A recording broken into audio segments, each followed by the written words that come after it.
Hola, so welcome to our family gathering every 6 weeks.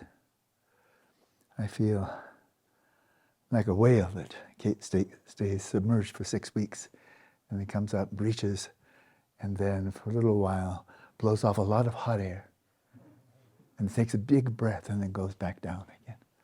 So I'll see you, I think it's February 19th will be the next time I break the surface and try speaking again. I'm looking forward to the next 6 weeks being very, very silent.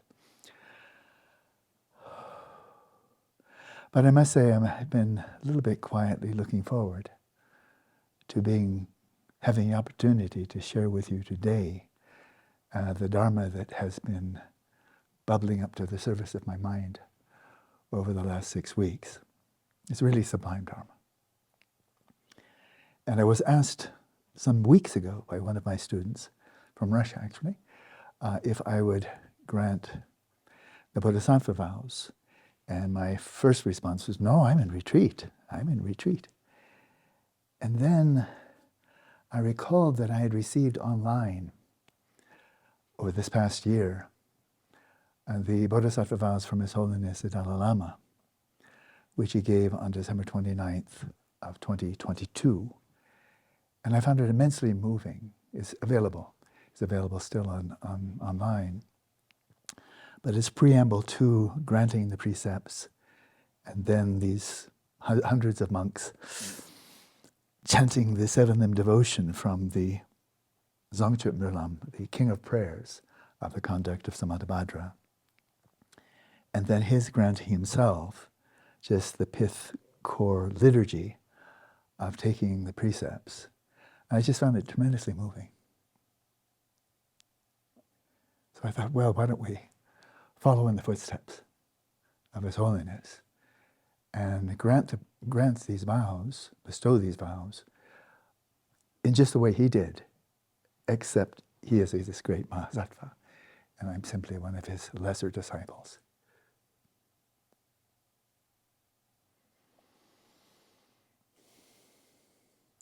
But he began this marvelous introductory talk immediately prior to granting the vows with a statement we probably heard more than any other single statement in Indo-Tibetan Buddhism.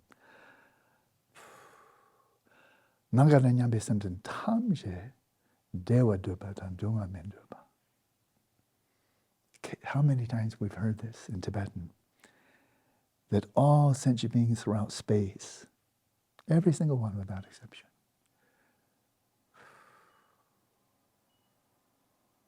are seeking happiness. So simple, but a lot of emotion comes up. Seeking happiness, and just like us, wishing to be free of suffering. For Tibetans, for Indians, Bhutanese, Mongolians, for centuries, when they think of all sentient beings throughout space, often a little bit poorly translated as equal to space, but sentient beings are not equal to space. But wherever space is, then there are sentient beings out there. And so for those many, many centuries that Buddhism was pretty much confined within Asia, I wonder what came to mind when they thought throughout space, all sentient beings throughout space. Well, for starters, the Buddhist worldview is vast. They speak of Dong Sung Ge Jikten, billion-fold world systems. And a world system is a planet that's inhabited. If it's just an asteroid, it's a rock. But if it's inhabited by any kind of sentient being, it's called a world system, a loka. And so then it's stated in Buddhism, the words of the Buddha himself, there are countless billion-fold world systems. They come in clusters. So that would suggest space is quite vast. But now, thanks to our Western scientists, starting with Galileo and his little 3-power telescope, the first one he had, and right up to the James Webb Space Telescope, the better our technology gets, the vaster the universe appears to us. Even within my lifetime, it was only a decade or two ago, that when I looked online, how many galaxies are there? As opposed to 1 century ago, it was 1. Literally. The year my father was born, 100 years ago, it was 1. Milky Way, that's it, folks. But then this very cool telescope just above where I was born, in Pasadena, then Hubble discovered there's another one. There's another one. I think they had 3 or 4. 3 or 4 galaxies by 1924. And then the technology got better and better. And a couple of decades ago, when I checked online, from 1 to 2 or 3 to 100 billion. I thought, now that's a nice round number. That means a lot of space. And then Siddhartha, where is Siddhartha? You've got to be here. There you are, way back there. Siddhartha, she discovered the internet. And she checked more recently than I have. And during my lifetime, the last couple of decades, with the telescopes getting better from the Hubble to the James Webb, now it's 2 trillion. 2 trillion. It went up 20 times in the last 20 years or so. Now, 100 billion, I could kind of imagine wrapping my mind around that. It's a lot. But somehow, when it went up by a factor of 20, then my head exploded. This is just an illusory head that's still in a lump here. But they had actually exploded entirely. Because I thought, if it can be 2 trillion, then it's probably only a matter of time before it's 3 or 10 or 20. 2 trillion galaxies.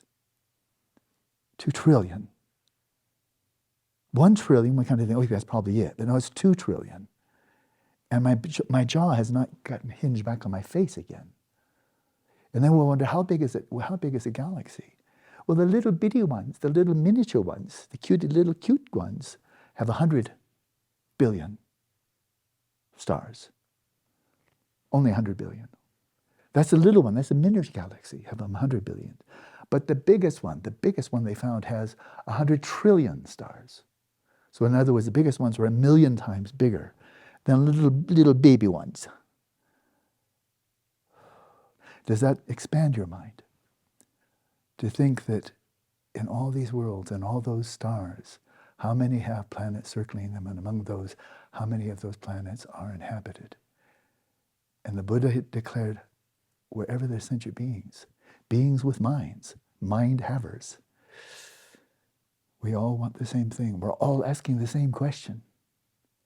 From the 6 classes of existence, the devas of the form realm, the desire realm, the formless realm, all sentient beings with all of the diversity, even on planet Earth, what diversity we have of species. But now throughout the entire universe, with all the diversity of sentient beings, there's one question we're all asking. How can I be a little bit happier? Or maybe even, could I be happy in a sustainable way? And how could I have a little bit less suffering, discontent, dissatisfaction, unhappiness, pain?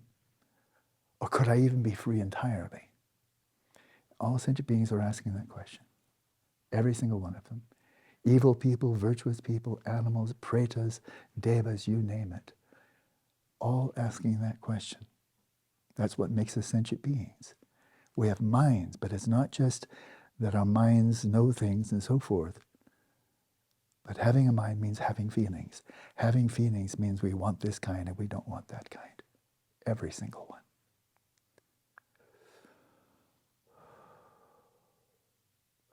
So how different we may appear to each other to be, from sentient being to sentient being, even among the human population, 8 billion of us now, and how different some human beings appear to us to be, and they are.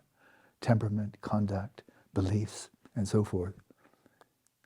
That undercuts all, from the most, pernicious, evil beings on the planet, to the most benign, the most benevolent.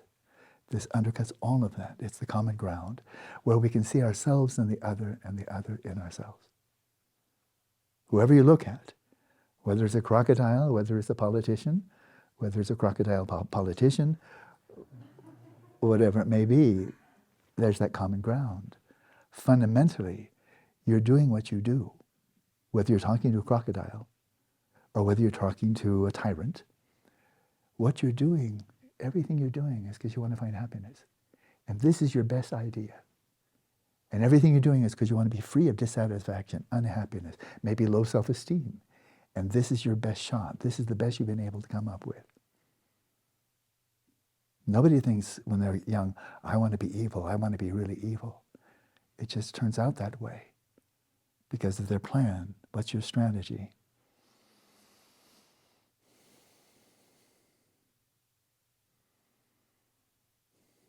So we're going to turn to bodhicitta very quickly here. Bodhicitta comes out of a worldview that is, I think, inconceivably more advanced than the worldview of modernity. I won't discuss it, because if you don't know it, then you haven't been living in the same century that I have been. But it's inconceivably more advanced than a worldview that is widely taken for granted. This is the way things are. What we pick up in the media, in government policy, from the scientific community, from academia. Because now worldwide academia is all, hardly with any exceptions, worldwide academia is based on the European model, the British model, because they were the biggest colonialists. So whether it's University of Hong Kong, or whether it's Indira Gandhi University, or any university, they're all based on our model. And so it gives a kind of homogeneity. Now, of course, there's a lot of diversity there. But the worldview out of which springs the response to that question, how can I find happiness? How can I be free of suffering? The ultimate answer is bodhicitta. Now, His Holiness just a few days ago finished giving another 2 days of teachings, starting on the same day, December 29th. And there on that day, I want to give this little bit of background because I was watching it with rapt attention. And my wife Vesna was there in person with 50,000 people gathered in these vast, vast tents. 50,000 people gathered to hear His Holiness give 2 one-hour Dharma talks and then give a Manjushri empowerment. 50,000 people from 50 countries came to be in the presence of Gundun, His Holiness, who inspires by his mere presence, by just showing up. Before he says anything, 50,000 people just want to be in the same tent with him, watching a big screen, and there's that tiny miniature Dalai Lama on the throne far, far away. Tiny bit more background, because these 2 talks, they were actually quite remarkable. The first one on the 29th, he's responding to that question. He specifically says, here is what all sentient beings throughout space are yearning for. All of us, not them. And he points out, and I may be conflating with a point he made in Strasbourg, another rather large gathering, but much smaller. I may be conflating because I didn't memorize it, but I know he said this. And that is, if you fathom the actual nature of your mind, you are a sem chen, right? You're a mind haver. That makes you a sentient being. That's what sentient being means in Tibetan. Sem chen, mind haver. If you fathom the actual nature of your mind, not how it appears, not how you project it, imagine it, suppose it, believe it, but if you actually fathom how it actually is, it's chittata, the actual nature of the mind. The actual nature of your mind is nirvana. It is emptiness. It is the emptiness of inherent nature of your own mind, which means you don't really have a mind of a sentient being. It never came into existence. It's nowhere to be found, and not in your head, in your heart, or anywhere else. And it doesn't go anywhere. So if it has no origin, no real location, doesn't really go anywhere, then your very existence as a mind haver, a sentient being, is illusory. It's misleading. I wish I had something for you tomorrow. That sun is very intense. But you're shining very brightly. Which means you're not really a sentient being, with all the heaviness of being a sentient being. You're not really. If you only knew the nature of your own mind, you would recognize that all those mental afflictions are not inherently existent. You don't have an inherently existent mind. It's an illusion. And if you fathom that, you fathom nirvana. Fathom nirvana, you fathom the reality. You know the reality, that you can be free, because you've seen it. You've seen the promised land. It's not a land, but it is promised. Fathom the empty nature of your own mind, which is right there, closer than your hands. And then you know you can actually be forever free of suffering. But then he also elaborated. I found this quite thrilling. And I don't know that he said a word that I haven't heard before. But from his lips, it was thrilling. He said, and then there is the clear light nature of the mind. It is Buddha nature, but the clear light nature of mind. Simply luminosity, the luminosity of your own mind. The luminosity of your own awareness. That your awareness, as I look over at Yeshe, and something appears. I see smiling, something appears. What's illuminating? Yeshe's face. What's illuminating? Robin's robe and her hair. What's making it manifest? Not molecules. They have no color, no shape. They don't look like anything. Not atoms, forget about it. What's making everything manifest? What's illuminating all these appearances?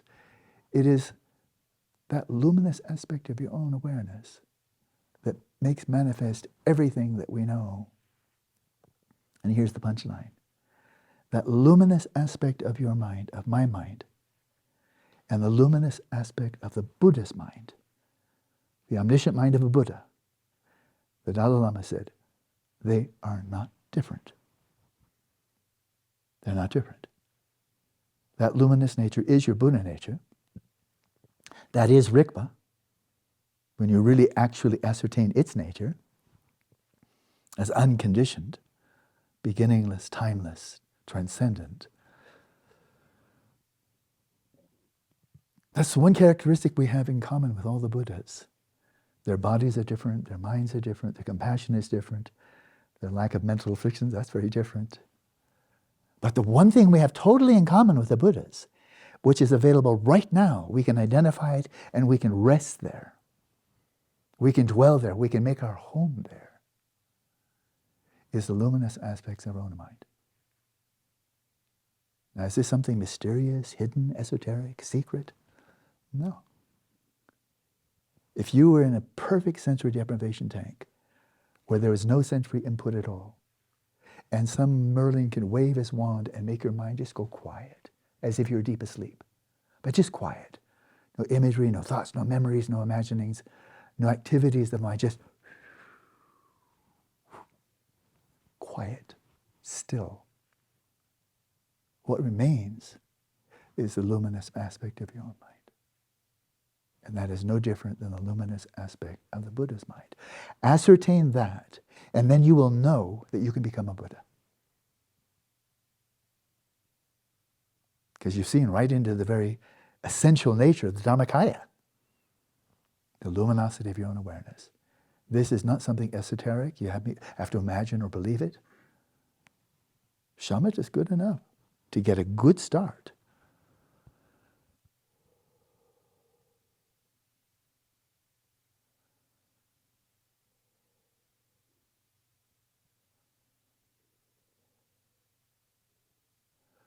Everyone around us, human, 8 billion of us, animals, 20 billion animals, all looking for the same thing.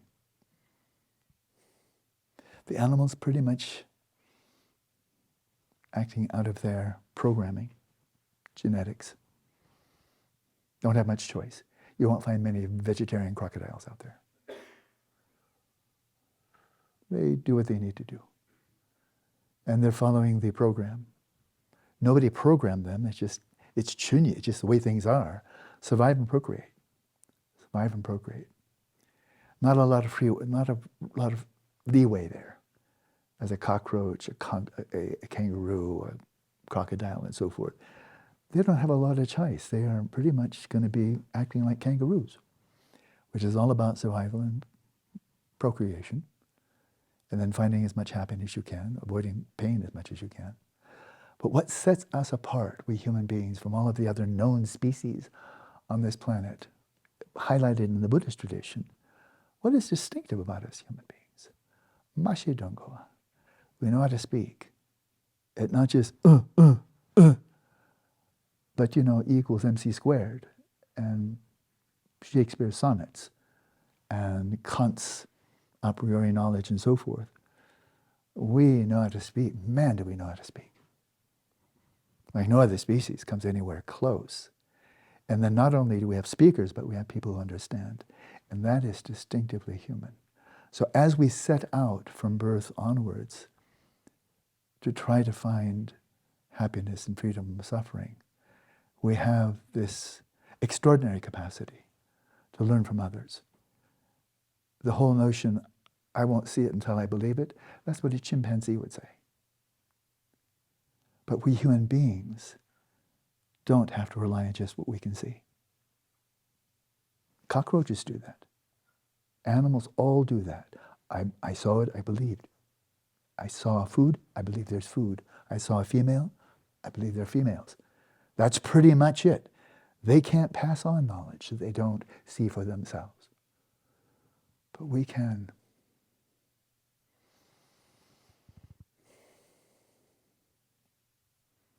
So by the Buddha time that Gautama came along, it was common knowledge in educated India, just as laws of gravity, electromagnetism, genetics, and so forth. I mean, the rudiments of that, the nature of stars, planets, galaxies, in educated society anywhere on the planet, there's an awful lot of just, we all know that. We all know that, right? How many of you seen a galaxy and known it when you saw it? Hardly any of us. Almost everything we know from science is by way of relying upon people who know things we don't know. We didn't see it. I don't think you've ever seen a virus. But Joe, do you believe in COVID? But I bet you've never seen that virus. You just know what it feels like to feel rotten. So it's common knowledge. This is why young Gautama, well educated, from a very well-to-do family, great prospects. By the time he was 29, he was asking a question for which no one around him had the answer. The cycle of aging, sickness, and death. And if it were just that, you can say, well, at least death, lights out, rest in peace, show's over. But it's birth, aging, sickness, and death. And that was the one that just ruins your day. If it were just aging, sickness, and death, rest in peace, man, who needs Dharma? Just try to make a good living and have some fun and have a colorful life and travel and have some good food, have much sex as you can handle. And then get old and you'll have less sex, and get sick, you'll have a lot less sex, and then die, and that's not a petit mort, that's a mort. That's not a little death, that's a big one. And then it's all over. And how appealing is that? I mean, really pause. This is why so many people feel quite content with their lifestyle. Because they're all believers in something they don't know. Everybody knows we get sick. Everybody knows we get old. Everybody knows we die. The chimpanzees know that when a chimpanzee dies, it doesn't move anymore. I think the chimpanzees are probably generally agnostic about what happens after death.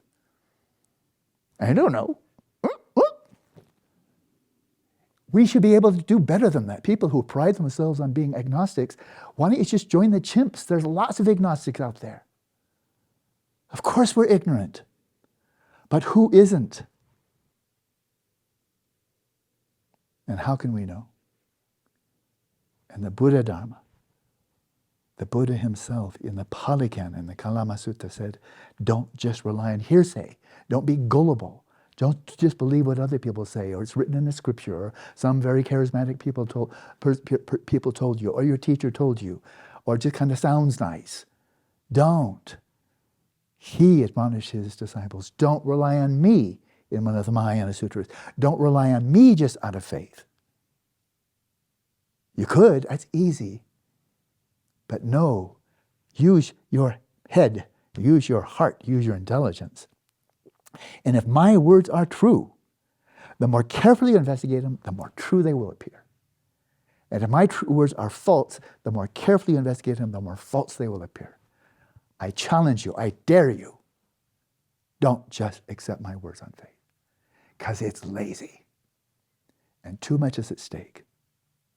If it's just one life, not much is at stake. Everybody gets old, everybody gets sick. If they're lucky, they get old. Everybody dies. If that's it, then big deal. Nothing's very important, because everybody's going to die anyway. And then it's just rest in peace, except you're not resting and you're not in peace. And that is such an appealing notion. Then you have no qualms about wasting your life, because it wasn't that such a big deal anyway. It's so appealing. That's why so many, including in the scientific community, who should be priding themselves on their open-mindedness and insatiable curiosity, won't even look at the evidence for reincarnation. Jim Tucker, who's now the leading expert in the world, protege of Ian Stevenson, he just wrote to me from Dharamsala. I gave him some connections there. And he gave a Dharma talk in Dharamsala. He's a world expert, 50 years of research with a massive amount of evidence of children. You can say there's no other way to explain these memories apart from this child is reincarnated from the last life. And it's massive amount of information. And the last I checked with Jim, not one of their papers has ever been subjected to peer review. The scientific community just doesn't want to look at it.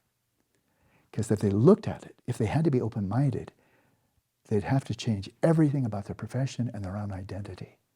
And who wants to do that? That's worse than having all your wisdom teeth pulled out. Ask Joe, he knows. No picnic. To have your whole reputation, your credibility, your authority, your stature, your wealth, your influence, and find it's all bunch of nonsense based on belief that is blind. Because all we know, like the chimps, is dead people don't move anymore and their bodies rot. That's it. That's the cutting edge news about what happens at death from a scientific perspective, because that's all you can see when you look outwards. When Gautama appeared in India 2,600 years ago, I think it's very good evidence to believe that was the most contemplatively advanced civilization on the planet by far. They developed samadhi, the telescope for the mind and everything mind-related, hundreds of years before he came along. It was already a highly advanced technology by the time he came along. Knowledge of reincarnation was already there. Knowledge of the form and form realms was already there. Knowledge of siddhis and clairvoyance was already there. Knowledge of the prana system and how to manipulate it was already there. We weren't even close. We weren't even in the ballpark. We Europeans, Eurocentric.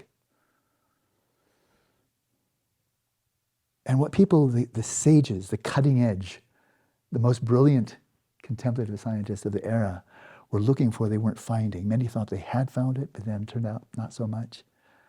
Actual freedom from that cycle, birth, aging, sickness, and death. They tried pranayama, very advanced techniques, mind over matter. They tried asceticism, mind over matter. They tried samadhi. But Gautama saw they're not going deep enough.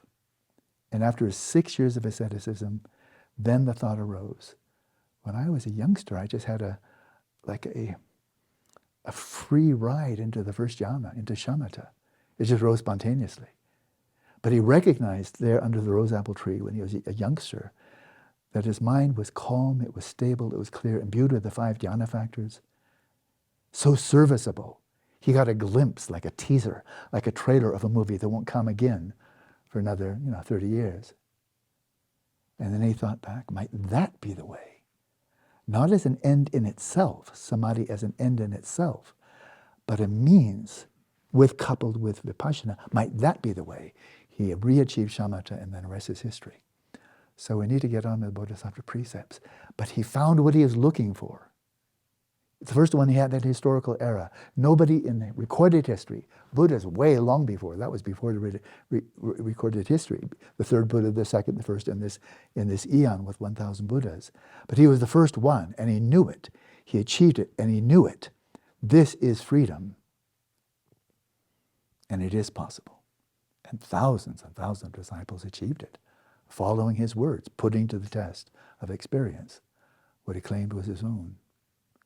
But pause for a moment.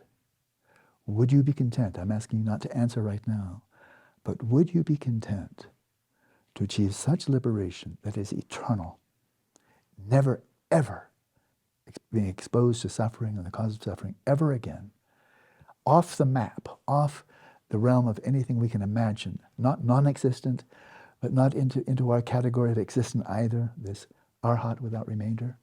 But would you be content to achieve this sublime, total freedom, the ultimate refuge, nirvana, and know you have left everybody else behind? Your family, your loved ones, your neighbors, You left everyone behind and you'll never see them again. And if they call on you, you won't hear them. Will you be content? Is that the highest? Are you satisfied? For yourself, fantastic. But you've left everybody behind. And they're wandering in the dark. And you're in the light. Are you satisfied?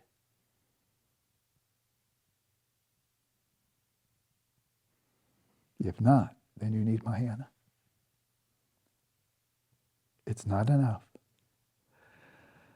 Because of this interrelatedness that everyone is our family throughout the 2 trillion galaxies. Every one of those sentient beings is family. Everyone is family. And a good father would save his whole family and not just run for the hills and say, good luck, kids. That'd be a terrible father. No, a good father, a good mother takes care of the whole family. They'll even push their kids out before them and burn in the building themselves. That's a good mother. Mothers have been doing that as long as they've been mothers, sacrificing themselves. Fathers too, on occasion. And so we then come to bodhicitta. We're talking about conative intelligence, because conative is what you aspire for. What do you want? What do you seek? What are your aspirations? What is your intention? What is your vision of what will bring you the happiness you seek? And I think the ultimate conative intelligence is bodhicitta. And bear in mind, just to know I was looking for the word this afternoon, the gravity of it. The gravity of bodhicitta. Because it's often translated as a wish to achieve enlightenment of the second sentient beings. Wishes are cheap. Wishes are cheap. I wish that I had strawberry yogurt coming this week. Yeah, I'm going to get some strawberry yogurt. I wished it, and I wished upon the star, and Siddhartha got me some strawberry. I wished, and I got it. But there's a lot of things that I wish for that I have no intention of getting at all. No way. Bodhicitta is not merely a wish or an aspiration, and is rooted in the 4 greats.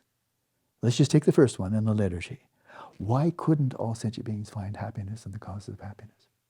Why couldn't they? And then we think back to the Buddha, the Dalai Lama Buddha. If you realize the actual nature of mind, then you know you could be free. You could find the happiness you seek. If you realize Buddha nature, you know you could become a Buddha. All that stands between you and your Buddhahood is those naughty, afflictive obscurations and cognitive obscurations. Just clear away the veils, and there you are, a Buddha.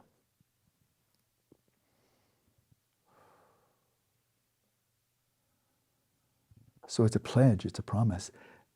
Why couldn't all sentient beings, let's go directly to compassion, why couldn't all sentient beings be free of suffering? And the cause of the suffering. And you see, they could be. They could be. You know it first on the basis of people who have immense authority and know what they're talking about. Gautama, Nagarjuna, Padmasambhava, Atisha, and the list goes on and on and on and on. These people know what they're talking about. They are authorities.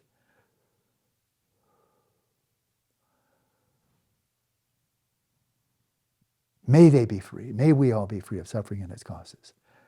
And then the next one is a real punchline. This is the one that just could, again, have your head explode. I shall do it. I shall do it. All sentient beings throughout 2 trillion galaxies.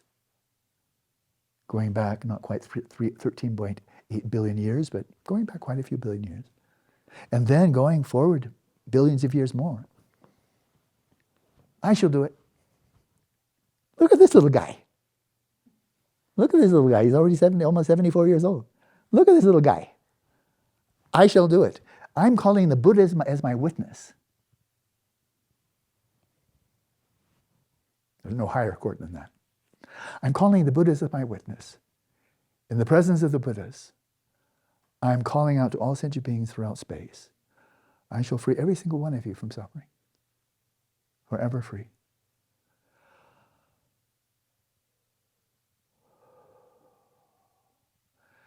Then you need to drop the stone of your identity,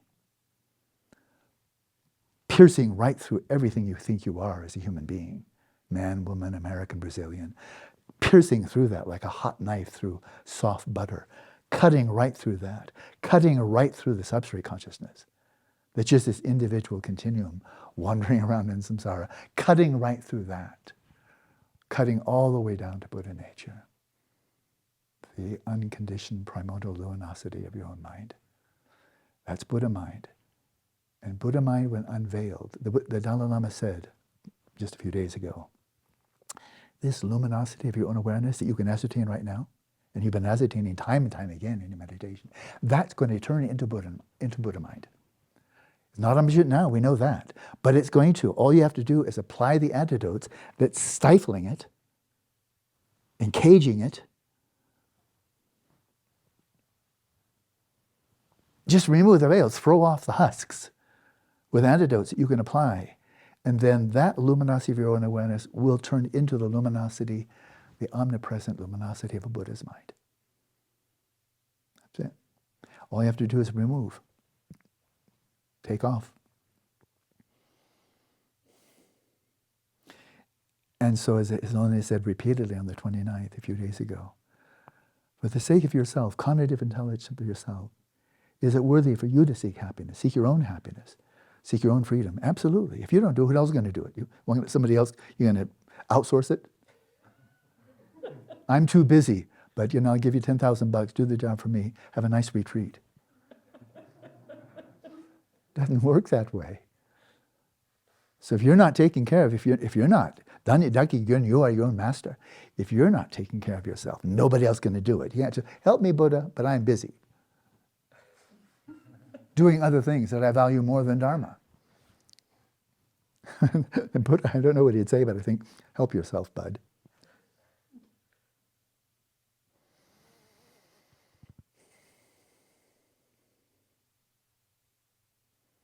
So for your own sake, bodhicitta, the greatest gift you can give yourself is cultivating bodhicitta. And then in terms of being of service to others, there are so many inconceivable ways of being of service to others, helping out in so many different ways, all good. Everyone is acting out of altruism, we rejoice. Whether ordinary sentient beings, Arya Bodhisattvas, Arhats, Christian, Buddhists, Muslims, atheists, whoever it may be, anybody is trying to help out, we rejoice in that merit. But the greatest way you can help out is by becoming a Buddha. No one else is as equipped, as capable of serving the needs of each sentient being from day to day, because we're all changing, right? What you need today is not what you'll need a week from now. What you'll need in this lifetime, it may not be what you need in your next lifetime. But the Buddha is one who is optimally accomplished to serve the needs of every sentient being, kangla kangru, each one according to their own needs and capacities. So that was my little talk. As usual, went on longer than I expected. But His Holiness gave a very rousing talk a year ago. He didn't give the Bodhisattva, it came up.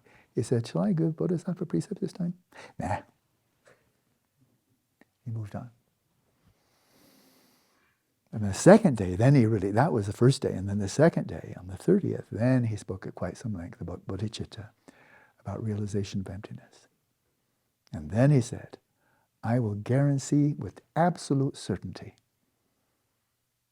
that this is the greatest good you can do. Cultivate bodhicitta in the view of emptiness. I know from my own experience, bodhicitta has arisen in my mind stream. He said, bodhicitta has arisen in my mind stream. The authentic view of emptiness has arisen in my mind stream. He's saying this repeatedly. He's like Dubran Lama Kama. He's saying, well, okay, you wanted to know what's happening? This is what's happening.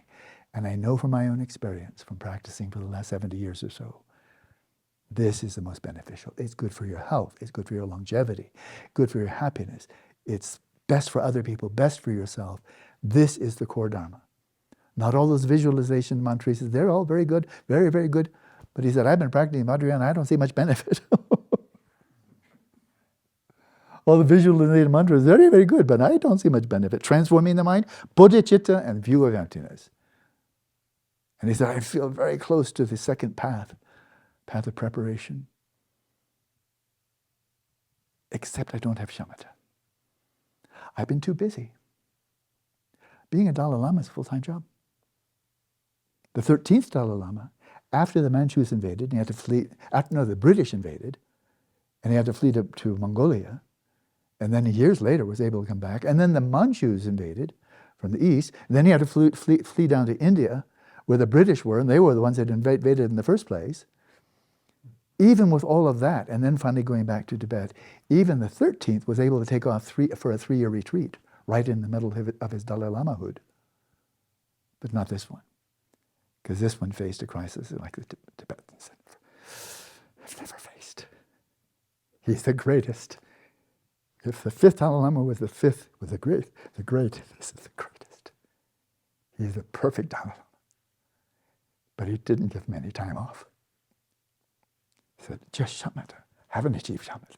If I could then reach the path of preparation by the union of shamatha vipassana, you don't get there without that. You don't have union of shamatha vipassana without shamatha. So he said repeatedly, just missing shamatha. If I had that, then I think I could achieve. It's very clear, I can see it. The path of preparation.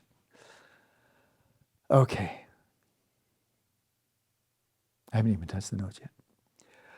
After His Holiness gave his immensely inspiring talk a year ago, and then on the 29th, the 30th, and then on the 31st gave a Manjushri empowerment. But on the 29th of 2022, then he aroused everyone to be inspired, to be empowered, to be encouraged, to be bold enough, but wise enough, to see the magnitude and the gravity of cultivating bodhicitta, a pledge to all sentient beings. That is conative. That is to my mind, that is the perfection of conative intelligence. Conation is intention, aspiration, hope, determination, value. It's all a cluster. This is the perfection of conation. The highest, I think, that anybody in the universe could aspire for would be to achieve perfect awakening for the sake of all sentient beings, with determination, for as long as space remains, for as long as sentient beings remain, so long shall I remain. To alleviate the suffering of the world. So when His Holiness had finished, now I'm finished, then he led the monks, of course in the front are hundreds of monks, and he turned to them and said, all right, before taking the actual precepts, then let's recite for purifying obscurations and accruing merit. Let's engage in the sevenfold devotion. And specifically from the king of aspirational prayers, it's called Zangzhumilam in Tibetan, Samatha's aspiration to good actions. And so he just turned to the monks, and then they all had memorized this, and so they all started chanting the seven-limb devotion. So it's been nicely translated on a public web platform, the Sawa House. And I looked at the translation, it seemed quite good, so I decided not to translate it myself. So now I will simply recite this. It's several pages long, but this will be our opening meditation. I'll recite it, of course, in English. And I invite you then, together with me, and following in the footsteps of the great Bodhisattva, the Dalai Lama. We'll do the 7 preliminaries, and then we'll take the precept. Homage to Manjushri, the youthful. To all the Buddhas, the lions of the human race, in all directions of the universe, through past, present, and future. To every single one of you, I bow in homage. Devotion fills my body, speech, and mind. Through the power of this prayer, aspiring to good action, all the victorious ones appear vivid here before my mind. And I multiply my body as many times as atoms in the universe, each one bowing in prostration to all the Buddhas.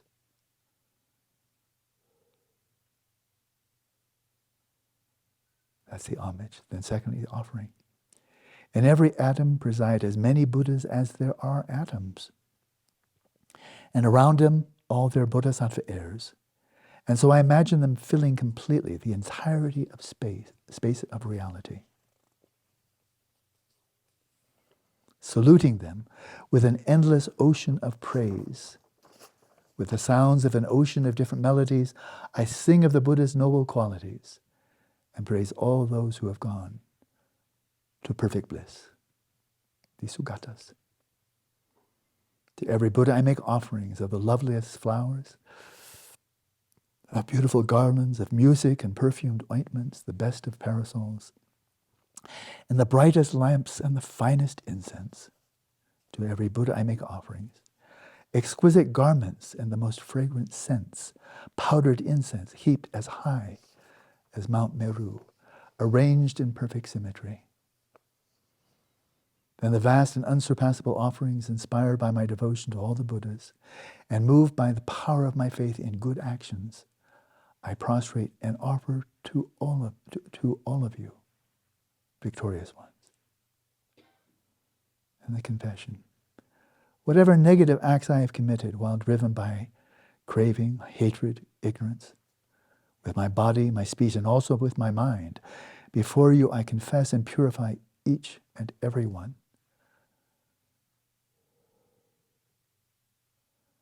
Then rejoicing. With a heart full of delight, I rejoice at all the merits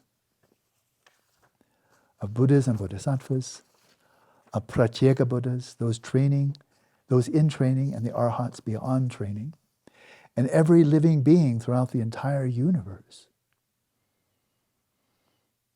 And then imploring the Buddhas to turn the wheel of Dharma, you who are like beacons of light, shining through the worlds, who pass through the stages of enlightenment to attain Buddhahood, freedom from all attachment, I exhort you, all of you protectors, turn the unsurpassable wheel of Dharma.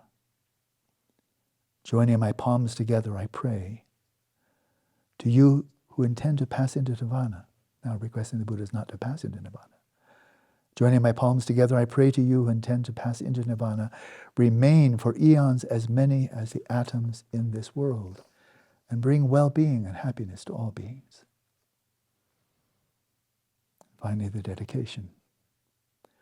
What little virtue I have gathered through my homage, through offering, confession, rejoicing, through exhortation and prayer, all of it, I dedicate to the enlightenment of all beings.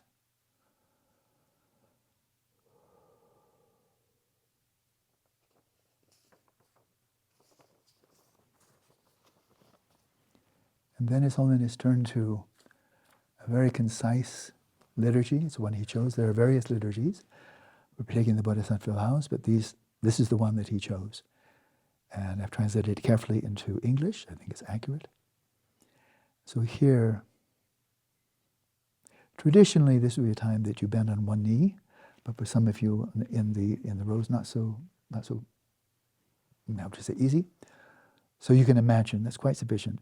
Imagine it very powerful. Imagine then bending on one knee, if you like to, you can, of course, with palms joined. And if it's not convenient, that's fine. Just imagine it. But imagine now, and bearing in mind you can take the Bodhisattva precepts on your own. You don't need to receive it from someone else. But there certainly is a blessing in doing so. So on bended knee, with your palms joined, please recite after me 3 times. And on the conclusion of the third recitation, I will snap my finger. And at that time, have that confidence.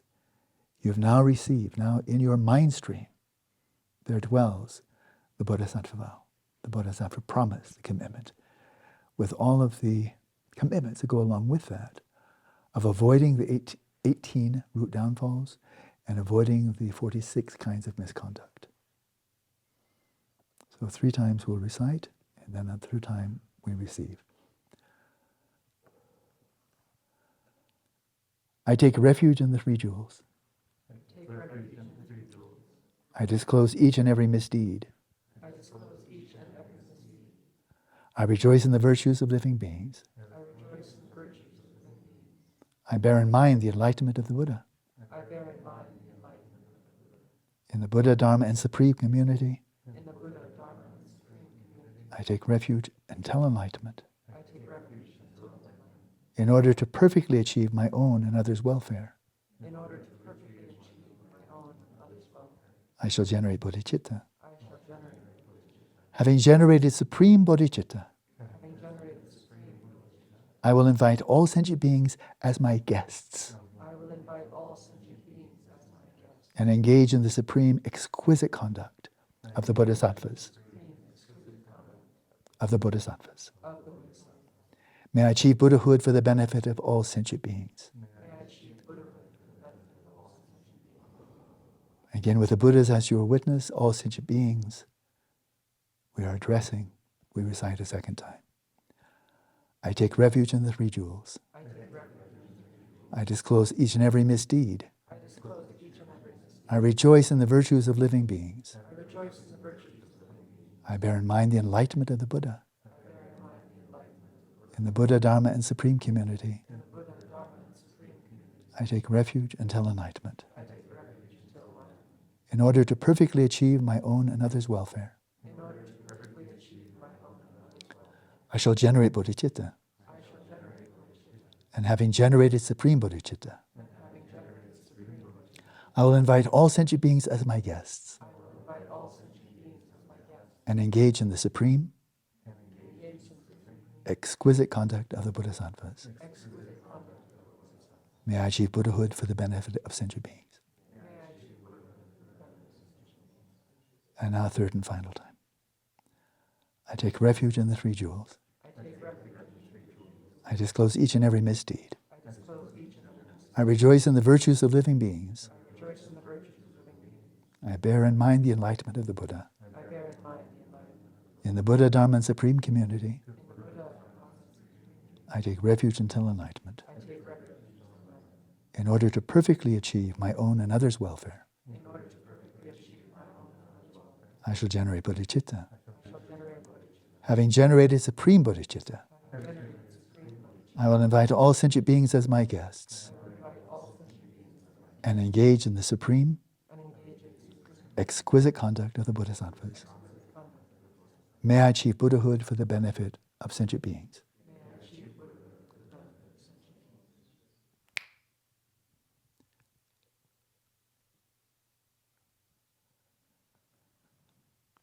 And I'll recite just one verse. For as long as space remains, For as long as space remains, for as long as living beings remain, for as long as living beings remain, so long may I remain so long may I remain, to dispel the suffering of the world. to dispel the suffering.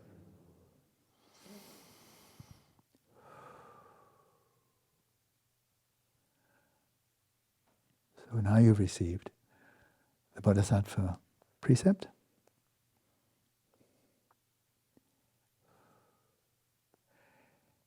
And this is like an engagement, like in courtship, it's like an engagement. You've proposed. You proposed to all sentient beings in the presence of the Buddha. You proposed, I shall liberate you all, I shall bring all of you to enlightenment, and for to do so, I shall achieve perfect enlightenment. It's a proposal. It's an engagement. You are now engaged with all sentient beings. You're engaged with the Bodhisattva way of life. Engaged with that determination to carry it through to its culmination. You're engaged, but you're not married yet. And how do you find that union of marriage? By cultivating bodhicitta, by guarding the precepts, by cultivating the six perfections, to the point that through practice, cultivating, bodhicitta then arises spontaneously and effortlessly, because it has become your prime directive. Your desire that underlies all other desires, your desire to brush your teeth, to get a job, to have children, to become a monk, a nun, to go into retreat, the desire, the aspiration that lies at the root of all your other secondary and tertiary desires is bodhicitta. And the tiniest thing, seeing a bird that is wounded, and bodhicitta arises spontaneously. The tiniest thing, a finger snap, and bodhicitta arises spontaneously, effortlessly, because you've so cultivated that your mind has become bodhicitta. Now you're married. Now you're in union with bodhicitta. And seal that with insight, with wisdom. And then you've not only reached the path, the Mahayana path, but sealed with wisdom, then it's irreversible. And then whether it's 3 countless eons or 7 countless eons, that's for the slowpokes, or whether it's just a few lifetimes as in Vajrayana, or whether it's 1 lifetime of practicing Dzogchen and achieving great transference rainbow body, it's the same Buddhahood. Same Buddhahood. And this is the pledge. I'll continue on this path irreversibly until I've achieved perfect enlightenment. And then for as long a space we might. But all of your activities from that point will be effortless and spontaneous, imbued with the all-knowing wisdom of a Buddha. So we begin on this great journey, the greatest of all journeys. Yeah, you can come back to a comfortable position. We're cultivating the perfection of conative intelligence. I really think that's, even though I just want everybody to get so familiar with conation that it's like emotion or attention. Everybody knows that. Everybody should know the term conation. The psychology have kind of kept it to themselves. No, it's just other people aren't paying attention.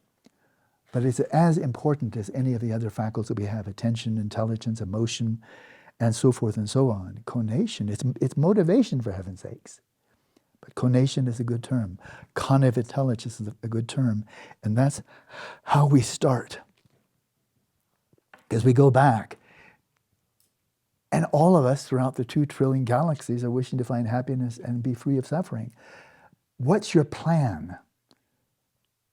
If all of those countless sentient beings throughout 2 trillion and growing, I doubt that's going to be their last figure, all came to the Buddha, they all could just all gather, like 50,000 people gathering to be around the Dalai Lama, and all of these gathered around the Buddha, and he would ask them, what do you want? What do you want? And they all say, we want to be happy. And it's not working out so well so far. We want to be free of suffering, but we keep on perpetuating our own suffering. It's not working out. So can you help us? He said, what's your plan? What's your plan?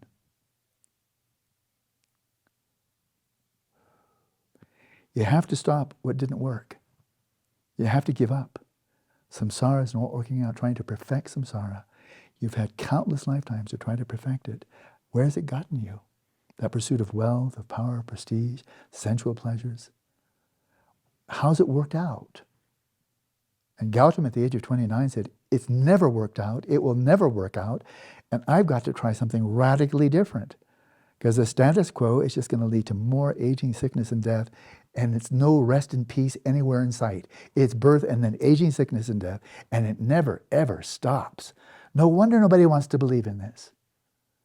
No wonder people don't want to believe in karma. Oh, karma, yeah, New Age karma. Like, science is New Age, it's only 400 years old. People don't want to believe it. In a way, I don't want to believe it, that I'm responsible for every deed I've ever done, and there's no escaping it, that consequences will come around, what goes around comes around, as you sow, so shall you reap. This is universal wisdom, that's just because it's true. Nobody's right mind wants to believe in samsara. Nobody's right mind wants to believe in reincarnation if the alternative is rest in peace. And your loved one comes and lay some flowers on your rotting corpse. How you doing, Grandpa? I mean, superstition compounded by superstition. No wonder nobody wants to believe it. It's bloody awful. Samsara is an ocean of misery. And if we could only just not believe it, make it go away. Wow, let's talk about that, It's not an option. And so we start with conative intelligence, but then to fortify that, to protect it. If this motivation is worth protecting, you've got to protect it. Like in the Shravakayana, your motivation there is the definite emergence from samsara, completely fed up with samsara and having the faith emerging from samsara and towards nirvana. Not just renunciation. Renunciation, I don't want carrots anymore. I renounce carrots. Big deal. Anybody wants to renounce suffering, but you've got to have some place to go and not some place to go away from. So it's not renunciation. Renunciation, I don't want that anymore. Nobody wants suffering anymore. But having the faith, the vision, the confidence that nirvana is possibility. That's spirit of emergence. That will take you towards the Shravaka, but you've got to protect it, because the world's against us. The Buddha said, my teachings go against the grain. If they went against the grain in contemplative India 2,600 years ago, oh my goodness, the Buddha Dhamma goes so wildly against the grain of this modern world with its materialism, hedonism, consumerism, and this human species like a cancerous growth, destroying the environment as quickly as possible so that we can get short-term gains and see our share prices going up. It is complete insanity. So what could be more contrary to the Buddha Dharma than the main current of modernity, which is just sweeping us towards our own annihilation? It's never been this bad. Tibet's never had it this bad. Humanity's never had it this bad. But this is the most powerful medicine there is on the planet. But if that's going to be our aspiration, to cultivate bodhicitta, engage in the 6 perfections as the Shravaka develops renunciation and engages in the 3 higher trainings and protects those, that venture, that endeavor, by taking precepts, monastic precepts especially, and protects it. Likewise, the Bodhisattva precepts are intended to protect. In a world that is really not user-friendly, not modern civilization, not user-friendly to Bodhisattva ideal, not user-friendly, as many of you know from your own experience of going into long-term retreat. How many of your families are rejoicing and say, that's what I always hoped for when I gave birth to you? How many? You know, even in Tibet it was rough, because parents don't want to be separated from their children, let alone nowadays. My Baptist theologian father, that's not what he had in mind when he gave, when he sired this kid here. Took a long time to get it, deal with it, because it wasn't going to go away. So we accepted the inevitable. So we take the Bodhisattva precepts, we learn them, we memorize them, we guard them. And that's why I've sent you a good translation. So everybody knew before you came here what you're getting into if you haven't taken the precepts already. That's ethical intelligence. It is intelligence of learning what ways of deporting ourselves are conducive to our fulfilling aspiration and which ways of behaving are going to undermine and be detrimental to what we've committed ourselves to. So the precepts are in our service to protect us to fulfill the aspiration which we've embraced from now until enlightenment. So it's massive. It's tremendous gravity, tremendous majesty, that we're taking these precepts and guarding this motivation until we've achieved enlightenment. And so I said I would, in this talk, for which I'm going to go 23 minutes, very close, and then I'll stop, wherever I am in the notes. I am in charge of them, they're not in charge of me. So we move on from cultivating conative intelligence, bodhicitta, and then cultivating ethical intelligence, and then we are following the Bodhisattva way of life. We're really abiding by the vows of avoiding the downfalls and the misconducts by following the Bodhisattva way of life. And this means really focusing that the structure of our lives, whether you're a plumber or you're a stay-at-home mother or you're an astronaut, whatever you may be, the structure of your life, what your life is all about, is cultivating the 6 transcendences. I'll linger here just briefly, but you're used to hearing the 6 perfections. Paramita, the 6 paramitas. So I checked this out, because I know what it says in Tibetan. Paramita, though the Sanskrit term, can be accurately understood in 2 different ways. One is it means perfection. So Evans Kansa, Edward Kansa, and so forth, people translated the Prajna Paramita and so forth. The first Western Mahayana scholars of Mahayana Buddhism, when they, as Sanskritists, they weren't primarily studying Tibetan, when they encountered the term paramita, they look at context, okay, perfection. So we have the 6 perfections, yeah?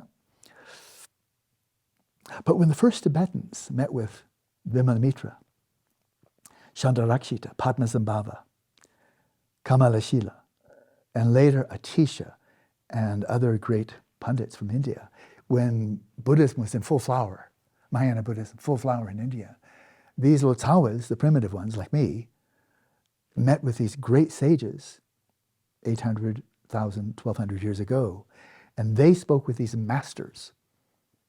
What does the word paramita mean?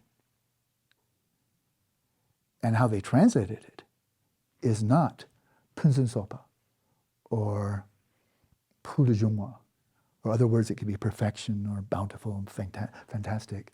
No, they didn't translate it as perfection in Tibetan. You can. What language doesn't have the word perfection?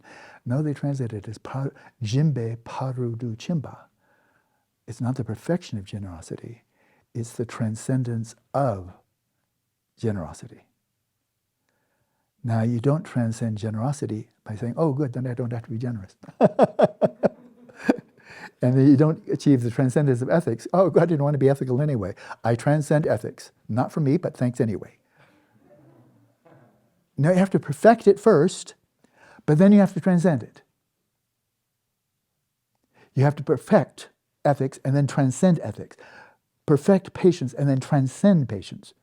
It's a two-step. Perfecting generosity, well, you can imagine what that means like.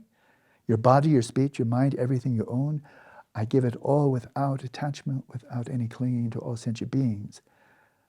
But there's still a sense of, although sentient beings, okay, here's body, speech, and mind, it's all yours, all my stuff, wealth, friends, and so forth, all my virtues, all the fruits of my virtues, that's mine too. I give it all to you. But there's still that I, you, I give it to you. You can say thank you now. I gave you everything, and a little bit of thanks would be nice. But no, then you perfect it, and then you transcend it. There's an itch on my forehead. And the forehead tried to scratch itself, but it couldn't. So it sends a message down, hand, you can do what I can't do. Oh, another one cupped. And the hand doesn't say, okay, head, you owe me. Or at least say thank you. Because I didn't need to do that. I didn't itch. One hand giving to the other hand. That's beyond generosity. When you're making offerings, you're offering your best to other sentient beings, and there's no sense, I gave to you. It's just, but that's what you do. Does a mother, every time she brings her child to the breast, think, okay, say thank you. No, don't cry. No, that was thank you. Is she expecting, like there's going to be some gratitude there? And not just poop in the pants. And so it's beyond generosity. There's no sense of I gave to you at all. And likewise, when we're passing ethics, this means restrain, restrain, restrain. I would like to, oh, I won't do that. Or I won't do that. I will restrain. You have 253 restraints. They're all restraints as a fully ordained monk. For a nun, even more. But they're all, I'd like to, but no, I won't. Because I want something more than that. I'd get the gratification of doing that, but I'm going to restrain because I want enlightenment more. And then you so perfect it that you don't have any more temptation to break any of the precepts. Any more than I'm not tempted to eat grass. I could, but when I'm walking by a grassy field, saying, I won't, I really won't. I've transcended ethics with respect to eating grass. Because there's no restraint anymore. And likewise, somebody thanked me, it was Michelle. She thanked me because we were preparing the announcement. And we had to go through a number of editions.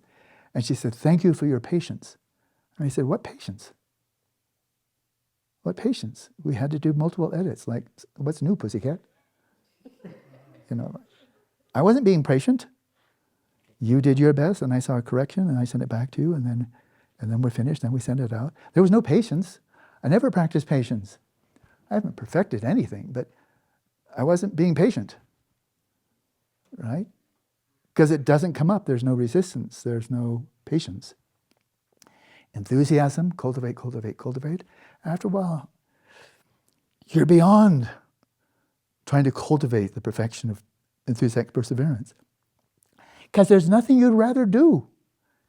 If you've been out in the desert and it's been days and days before you've had even a drop of water, you come upon an oasis. Do you need to, now I will cultivate enthusiastic perseverance to approach the pool of water, and I will drink quite a bit of water. I will do so. I'm going to generate it. No, you just drink the water. Because it's the best thing to do, and there's nothing else you'd rather do.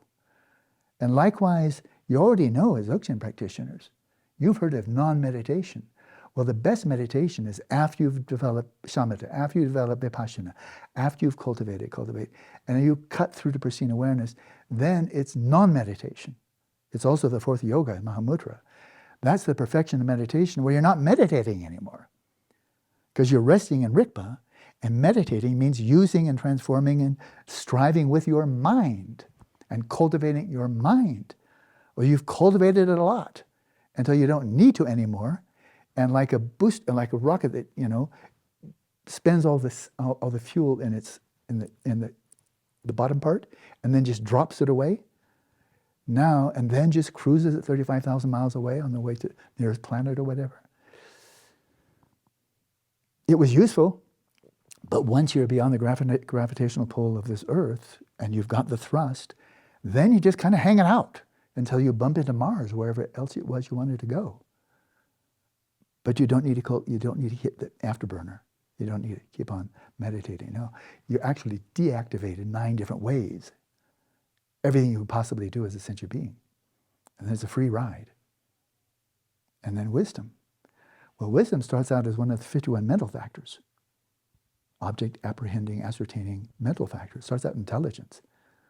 And then you cultivate it, and cultivate it, and cultivate it. And then you perfect it. And then you transcend it. And that just falls away. And now you're sailing towards enlightenment effortlessly. Beyond wisdom, you're just dwelling in.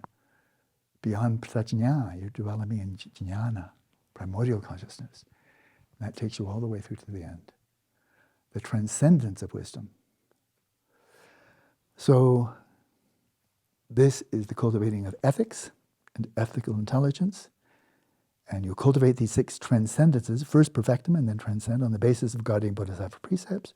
And then you dedicate your merit for future rebirths as a human being with leisure and opportunities for practicing Dharma. So I spoke of stages of practice on the path to great perfection.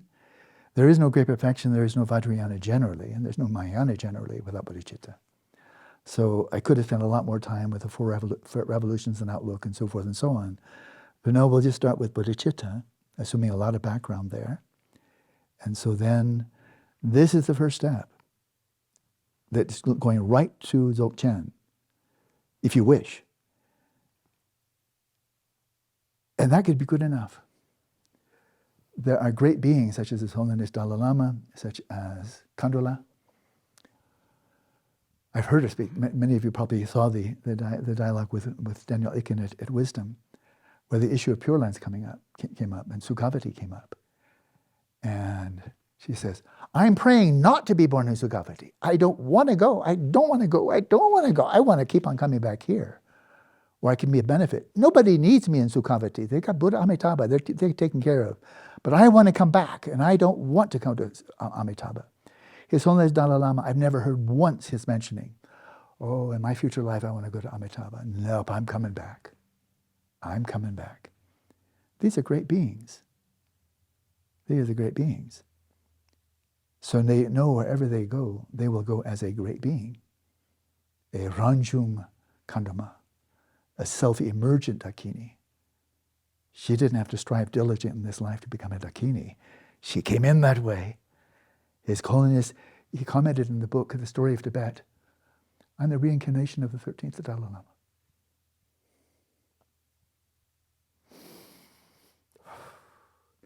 And I'm a manifestation of Avalokiteshvara, he said. You don't need to be born in Sukhavati. You've already been there. Come back here. If you're a great being like that, then there's no reason, unless you just want to visit friends. Nagarjuna, long time no see. Atisha, good to see you. I knew you were going to be here. Let's just sit down and chat for a while, shall we? Under the wish-fulfilling tree. Yeah. But for those that haven't made it there, if we don't have that competence, maybe we're overconfident. I'll come back as we see the Dharma just sliding downhill, even in my lifetime. Contemplatively, academically, going downhill in the last 50 years. I've been watching it. None of the news is good news. It's all going down. So the great beings that I had the immense, almost unspeakable privilege of training with, above all His Holiness, Teaching Rinpoche, Gungwa Bashi, Geshe Rabden, Geshe Ngawan Tagye, Gungwa Bashi, did I say him already? Sakya, Tenzin Rinpoche, and Zong Rinpoche, and the years keep on going by, and then Gyatso Rinpoche, and Yangchen Rinpoche, and Khenpo Namdrol, and Drupal Lama Karma. These are great beings. All of these are great beings. But will we still have such a bouquet of great beings 20, 30, 40 years from now? Maybe. But things are not looking good for the human race. And not looking good for the Dharma. You know that the Chinese government has now basically kidnapped 1 million Tibetan children and they're preventing them from speaking Tibetan, and they're learning to despise their own culture, and especially their religion, and especially the Dalai Lama, and turning them into these little machine parts of followers of the supreme leader, Xi Jinping. And they're trying to annihilate Tibetan culture in 1 generation. Well, that's all it takes. Well, all your kids scooped up and put into these prisons where they're indoctrinated as Mao Zedong as the supreme refuge. Doesn't take long to wipe out a civilization if you're that methodical. Hitler had his final solution. The Chinese have their final solution. Wipe them all out. That's what's happening in Tibet now, right now. So if you're not all that confident that you will in the next lifetime meet with such sublime guides and encounter conducive circumstances and support a life of true leisure and opportunity, if you're not all that confident, you think, I have a lot of desires and to not only be bodhicitta, maybe I'll get derailed. And I'll suddenly in my lifetime think, wow, being famous could be really cool. Or wow, I'd like to be really rich. Oh, wow. What kind of family are you going to be born into? Will they be talking about bodhicitta when you're born? If you're not all that confident, then you really might want to think of option number 2, Sukhavati. So this is a undeserved gift, very, very remnant of Christianity, that salvation is not something you earn by chalking up your brownie points, your merit points. It's a gift. Well, it's a very similar theme. They're not the same, but similar. But as Kamachame outlines in his multiple writings on Sukhavati, there are 4 causes. So it's not just a free gift. We hang around, just do whatever we like, screw around for a lifetime and say, thank you, Amitabha, I'm ready to go now. After living a completely pointless, hedonic, meaningless, worldly life. It doesn't work that way. So there are causal conditions we need to cultivate. But no matter how much we cultivate it, it's never enough to earn our way. Earn our way to become as a deva in the form realm? Yeah, very possible. Earn our way to getting rich or famous or beautiful or powerful? Yep, that can be arranged. But there's nothing we can do. Not enough merit we could accrue to actually earn our way. That's a gift from the compassion of Amitabha. So what are the 4 causes? Keep in mind, bear in mind the outer aspect of Sukhavati. Bring to mind, there are very clear descriptions of it. Bring it to mind again and again and again. So that when you're dying and when you're in the bardo, out of force of sheer habit, you've thought of it so many times, Buddha Amitabha, on his right, Avalokiteshvara, the Bodhisattva, standing on his left, Vajrapani, peaceful form, blue in color, emanating from his heart, Padmasambhava, emanating from his right hand, Avalokiteshvara, emanating from his left hand, Tara, surrounded by hosts of bodhisattvas, of panditas, of mahasiddhas, all the 80 mahasiddhas are said to be up there. You're in a very good company. Great retreat center. So keep this in mind. Second cause, gather the accumulations of merit and knowledge and purify my obscurations with a 7-limb devotion. Straightforward. We can do that. Third cause, cultivate bodhicitta. Fourth and final cause, after you've engaged in some kind of virtue, whatever it may be, dedicate your merit by praying to be born in Sukhavati. Do those 4, and that's enough. Didn't say have to achieve shamatha, or vipassana, or achieve spontaneous, uncontrived bodhicitta, let alone, vipassana and so forth. Those 4, and the rest is a gift. And it's not just a place to hang out and be blissful for eternity. Go there until you have fully achieved bodhicitta.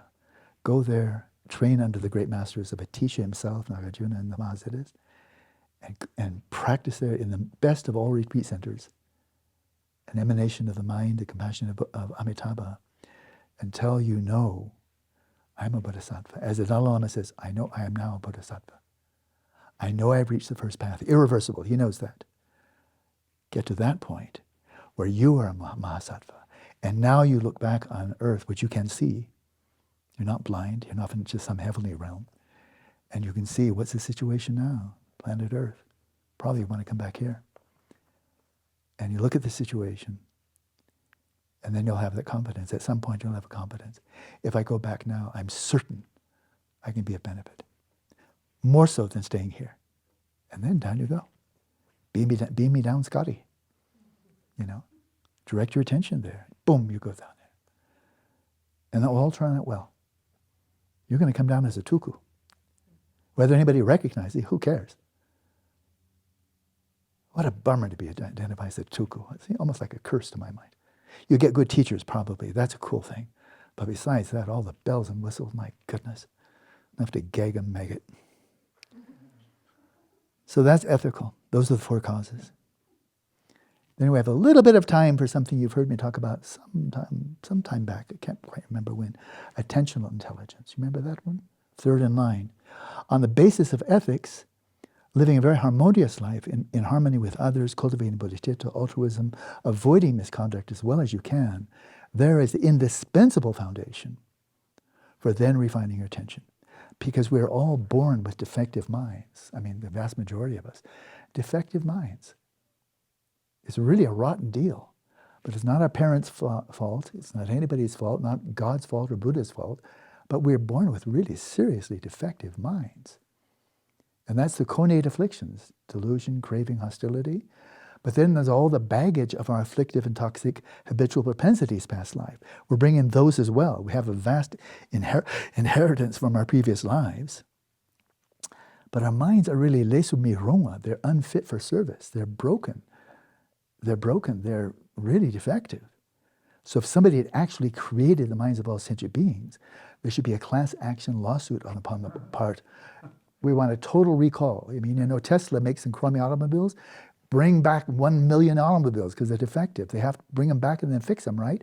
If there were a creator that created us measly sentient beings with all their afflictions and defective minds, he said, take my mind back. I got a really rotten one. It really stinks. It's really good for mental afflictions. It's sufficient for survival and procreation. But for finding genuine happiness, this mind really doesn't work. So take it back. Give me a better one, for heaven's sakes. Except for nobody did it. You're trying to find, to whom do I file this lawsuit? And you look in the mirror, you know. And so then, it's really unfortunate. I know when I was 15 and a half, I wanted to learn how to drive. You have to take driver's ed. Or somebody got to teach you how to, and then you have to pass an exam. And then you get learner's permit. And don't kill anybody. And then when you're 16, then you can get a license. And then you can, you know, drive that weapon of mass destruction and hopefully not harm anybody. But nobody ever gave us a learner's manual. And we didn't have to pass an exam or get a license.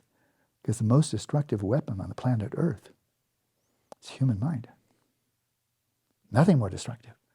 All the weapons were created by human minds. All the virtues of the great sublime beings, human mind. The best of friends, the worst of enemies.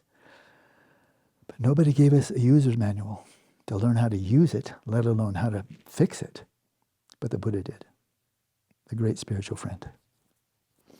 So the 3rd type of intelligence to cultivate is called attentional, and we do so by cultivating mindfulness, introspection, and conscientiousness. So on the basis of cultivating a bodhisattva way of life, and this could be as a stay-home husband taking care of the kids, and account any right livelihood, and there are thousands of them, right livelihood, ways of making a living, being of service. Shantideva says there isn't any type of skill that a bodhisattva won't deign to learn, whether it's repairing shoes or farming or whatever it may be, learning how to do your taxes, you know, CPA or whatever. There isn't any skill a bodhisattva won't learn in order to be of service. All kinds of service. not just teaching Dharma. So you cultivate that basis of bodhicitta, the 6 perfections, keeping the precepts. If you see you're not quite ripe fruit that you can confident of coming back and really being a benefit, because some tukus, people identify tuku, kind of a waste of breath. They're not living up to tuku at all. Gyatso Rinpoche often said, tuku is as tuku does. You know a tuku by their conduct, not by their name.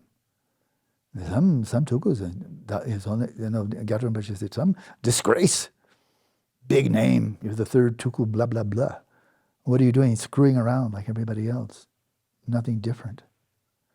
And His Holiness, gosh, in this book, Story of Tibet, he's referring to these massive monasteries like Seta Monastery with 8,000 monks. He said, and I'm quoting him here, about 1/3 of them in these great monastic universities, about 1/3 of them, good monks, really studying, practicing. 2/3, I quote, rubbish. Tough words from Dalai Lama, but rubbish. No renunciation, no ethics. Oh, there's so much corruption in the monastic tradition. Makes you cry. But cultivate that basis, the Bodhisattva way of life with the ethics and so forth. And then you really, if you really want to repair your mind, refine your mind, develop your mind, you have to take some time off to do nothing else. Like come to a place like here where there's nothing else you need to do. You have big health problems, good, deal with your health problems as much as you can. Have psychological problems, good, deal with it. This is the health spa. It is.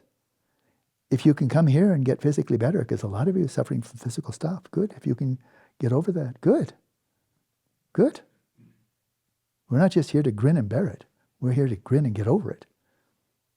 And then psychological health, well-being. Yeah, we're here. That's the second one. Spiritual well-being, genuine well-being. That's what this center is for. We have nothing else to do all day long, day after day after day, with no financial anxiety. The Daka and the Dakini, Aaron and Siddhartha, are taking care of all of our material needs. Yangshen, right there, available, although not too much in the next 6 weeks. She's going to go into strict silence also. You can send an email if you want. I don't have much to offer. I probably pretty much offer you everything I want. But if you want repeats, play as one of the oldies and goodies. Give you some more Dharma. But you've heard it all. I have nothing else. My satchel's empty. I have nothing more to offer. I just want to practice now before I die. So then time to go into solitary retreat. On the basis, this is the second stage of practice. Recognize there's all kinds of things to do in the world, but I can't lead a single sentient being onto the path. Or even achieve shamatha, let alone vipassana. As the Kadamba said, now is not the time to discipline other people's mind, now the time to discipline your own mind. So you recognize that. I can do a little bit of good, but not much. I've got to go off and fix this mind. Make it serviceable. Some time out where you say, samsara, give me a break. I'm going to go to a place where there's nothing to do besides Dharma, practiced by people who are just practicing Dharma, led by people who have nothing to do besides practice and teach Dharma. And in your first mode going into retreat, which just means full-time practice a balanced array of meditations. You know that is. 4 measurables, 4 immeasurables, for the 4 revolutions outlook, bit of shamatha, guru yoga, devotional practice, purification. A nice, beautiful bouquet. It's rounded. And you can be living on the nectar of Dharma and not having to jump out of the nest for hedonic pleasure. Oh, I haven't seen a movie in such a long time. Oh, I haven't tasted beer in so long. Oh, I have not been on a date for a really long time. Really long time. That you just don't need to jump out of the nest to find some hedania to get through the day. That you're living on the pure nectar of Dharma all day long and you don't need anything else. Get used to that. Spend enough time in retreat that you know from yourself, I can live all day long, contentedly, with enthusiasm, and having nothing else to do besides practice Dharma, but of a rich array. Learn that you can do that. Accumulate merit, knowledge, purify your obscurations. And I think I'll stop there. There are many more stages, but that was 1 out of 3 pages. And so, but there's more. And some wonderful material from Drupal Lama Karma and other great teachers. But it looked like that's going to wait for 6 weeks. So as I close, it's only a few minutes after 3:30. Now this will be very short. I've been listening with immense appreciation to the weekly Dharma talks and very short meditations that Drupal Lama Karma has been leading. When he began, we have four more, I think it must be 6 so far. When he began, he's taking this utterly extraordinary masterpiece, the Royal Seal of Mahamudra. It's a masterpiece from the third Kamchu Rinpoche, who lived 1680 to 1729, I think it was. Fairly short life. But great scholar, great contemplative. But this book, I'd never heard of it before. But an old friend of mine, Gerardo Abud, he translated it, and he consulted multiple very qualified Lama. It's a good translation. It's a good translation. And it's a masterpiece of practical guidance, step by step, shamatha, vipassana, cutting through pristine awareness, first yoga, second, third, fourth yoga. It's just breathtaking. So Lama Karma picked up all the thousands of texts he could have chosen. He plucked this one out. And for those of you who heard the first couple of lectures, he went very, very slowly. He spent 2 whole evenings just talking about posture. Well, some of us, our bodies are so wrecked, we can't even do it. It's kind of waiting, teach me something I can do. But it was going slowly, slowly. And then one of his disciples wrote to him and said, Lama Kamala, you're giving what's called a tsikdel, a word-by-word commentary. But Gerardo has already received the instructions, so he translated word by word, so it's perfectly intelligible. So we can all read the text, we know what it says, so you don't really need to give us the word commentary, because Gerardo got it, and it's translated, so the English is very, very transparent. So we don't need to tell us just what the text says. Hundreds of lamas can do that. This text is not that difficult. If you have any background in Mahamudra or Dzogchen, it's not difficult to understand. And so someone asked the Lama, this is wonderful, it's a fantastic text, but you bring such an immense wealth of experience, practicing and achieving shamatha, achieving vipassana, achieving the first yoga, achieving the second yoga in his years and years and years of solitary retreat. Very, very few lamas can speak from experience that you have under the guidance of Lama Nanjorpa. Could you weave into your commentary with the text your experience? And he said, yeah. He checked with his, if you listened last night, he checked with his Lama, Tukasanga, lives here in America. And he said, is it okay for me? Because it's really unusual. It's really unusual. Lamas almost, I have no real, for years it's only been, I don't have bodhicitta, I have just aspiration. I have not realized emptiness. Kaba, I have not realized emptiness. Years we had to hear that. And now he's finally, okay, well, I do have bodhicitta actually. And then Tukasanga said, yeah, go ahead, spill the beans. It's extremely rare. I can't tell you how rare. 53 years I've been meeting with lamas. No one has been this forthcoming. Gyatso Rinpoche, who went out with a spectacular bang. Oh, I'm empty lama sitting on an empty box. I have no realization when I pass away, I'm going to poop in my pants. I'm not a scholar. I'm not. Alan, he's a scholar. He's a scholar, but I'm not a scholar. He wouldn't acknowledge anything. I'm nothing. I'm the worst. Until, well, maybe not. And he did disclose, to my enormous delight, memoirs of his early life, and you saw he was a siddha. Pretty good reason to believe he was an emanation of Padmasambhava. I do believe it. Evidence to my mind is compelling. So then, from that time, then he just dropped the text. I was really surprised. Then he just dropped the text. And he's just been telling only personal narrative ever since then. And we have 4 more sessions. So I think the folks here are savvy enough. You're listening. It doesn't matter whether they're listening live. If you're in retreat, 15 minutes a day sounds pretty cool. A little teaspoon. But for those who are listening by way of internet, if you haven't signed up for this, you are missing an opportunity, not of a lifetime, of many, many, many, many lifetimes. This is like a star in the daytime. You're really missing out on something. So I really encourage you, go back. And if it's slow at the beginning, well, some things are slow. Get over it. But then you see it picks up and picks up and picks up. And it's like now, like a page turner, right? It's like, wow, what happened next? What happened next? I have to wait. It's like one of those series, you have a new episode only coming every Friday. What's going to happen next? You left us. What happened? What happened after you had diarrhea and were spitting all over your cabin? and pooping into a can that you had rice in. What happened next? So it's a thriller. Don't miss the opportunity. Don't miss the opportunity. It's rare. It's precious. He's precious. And if you haven't listened to His Holiness's talks on the 29th and 30th of December, listen to them. They're well translated. The simultaneous translation, it's good. I've listened to them both in Tibetan and in English. Good translation. Good translation. So that's it. I went on 10 minutes over. How do you say in Jersey? Sasumi.